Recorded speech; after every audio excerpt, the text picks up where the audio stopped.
बिस्मिल्लाहिर्रहमानिर्रहीम। डॉक्टर एजाज जवेद लक। स्टूडेंट से मुतल्लिक हम काफ़ी कुछ सीखते रहते हैं और बताते रहते हैं। स्टूडेंट की काफ़ी किस्में हैं, यानी बैंगापन। बाज़ का कुछ बैंगापन ऐसे होते हैं कि वो फिक्सेट करते हैं, बाज़ फिक्सेट नहीं करते। और पेशेंट की एज भी मुख्तलिफ हो सकती है। बाज़ का अगर उसको निगलेक्ट किया जाए तो बाज़ का तो 30 ईयर्स 35 ईयर्स के लोग भी आ जाते हैं। और अमूमन जब कोई इवेंट होता है, सोशल इवेंट होता है या शादी का इवेंट होता है, तो उस वक्त फिर ज़्यादा लोगों को ज़रूरत पड़ जाती है कि ये महंगापन है तो इसका क्या किया जाए। तो जैसे मैंने कहा कि पैरालिटिक हो सकता है, चोट के बाद हो सकता है, पैदाइशी हो सकता है, और लेटेंट हो सकता है, यानी जब बंदा थकता है तो फिर स्पेंट फील होना शुरू हो जाता है। या हर वक्त एक आंख ज़रा भंगी रहती है। लेकिन वो भंगी आंख जब फिक्सेट कर लेती है तो फिर हमारे लिए बड़ा अच्छा होता है कि ये इसकी हम सर्जरी करेंगे, ये जो भी करेंगे ये ठीक हो जाएगी। तो मैं हमेशा कहता हूँ कि सर्जरीज, हिकमत, मेडिसन आसान नहीं है, मुश्किल है।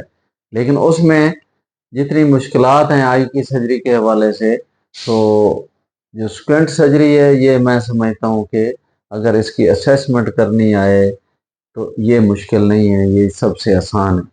अब मैं एक बच्चा उसकी सारी डिटेल बताऊंगा और मैं अपने दोस्तों को कहूँगा उसमें मुझे उसके लिए ओपिनियन और फीडबैक और मशवरे भी चाहिए। तो ये बच्चा मेरा जो मेरे पास आया 4 ईयर का है, और जो कि वो बहुत ज़्यादा स्नेलन चार्ट को, वीएन को पढ़ नहीं सकता है।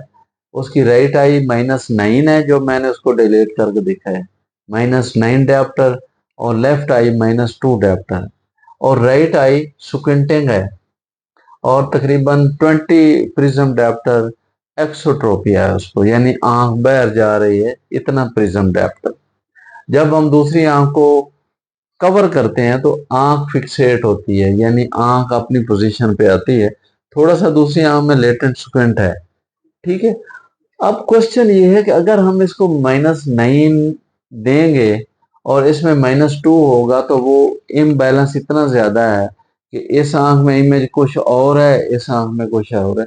इसकी मैं मिसाल इस तरह देता हूँ कि इस आंख में पेशेंट को बकरी नजर आ रही है, तो इस आंख में शायद ऊंट नजर आ रहा है। तो दोनों ऊंट और बकरी का दिमाग को इकट्ठा करना मुश्किल हो जाता है। तो ये वो कंडीशन है जिसमें कहता हूँ कि लेजी आई एम्बलायोपिया हो जाता है। लेकिन अगर इसको पूरा नंबर देंगे तो ये मसला है।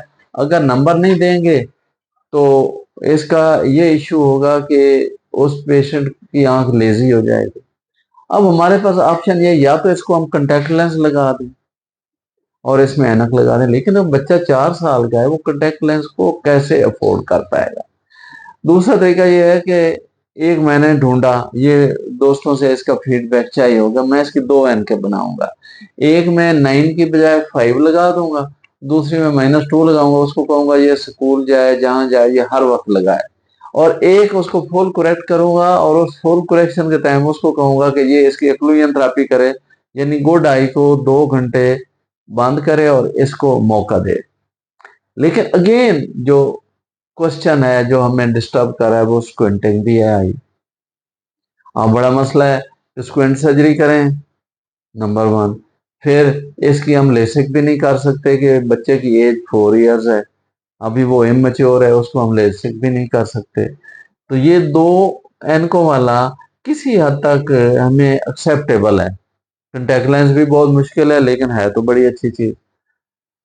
तो एक ऑप्शन मेरे जहन में आ रही थी, मैं हम सब दोस्तों से पूछूंगा कि क्या हम इस आंख का क्लियर लेंस जो है निकाल दें, लेंस एस्पिरेट कर लें और इसकी जगह मल्टीफोकल लेंस डाल दें और इसमें ग्लासेस लगा दें।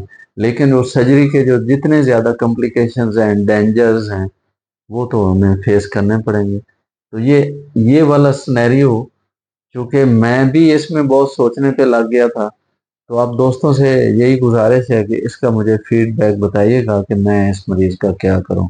Thank you so much. अस्सलाम वालेकुम।